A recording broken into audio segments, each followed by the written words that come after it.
დღეს ოზურგეთში, ისევე როგორც მთელ საქართველოში, საჯარო სკოლებში ახალი სასწავლო წელი დაიწყო.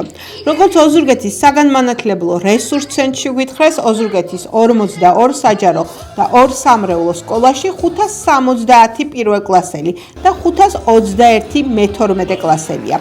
ყველა სკოლაში სასწავლო წლის დაწყებისადმი მიძღვნილი საზეიმო ღონისძიებები გაიმართა. აღიმართა საქართველოს დროშა. შესრულდა ჰიმნი და დაირეკა გაკვეთილის დაწყების მაუწყებელის ზარი.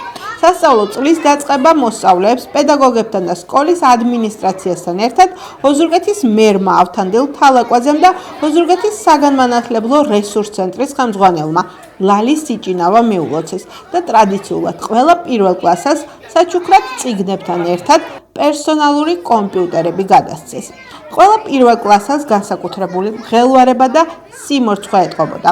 თუმცა უკვე კლასში შესულებმა ლექსები წაიკითხეს, იცეკვეს და თავიანთ პედაგოგებთან ერთად, ისევე როგორც გუშინ ღია-კარის დღეზე, სხვადასხვა სახალისო აქტივობები შეასრულეს.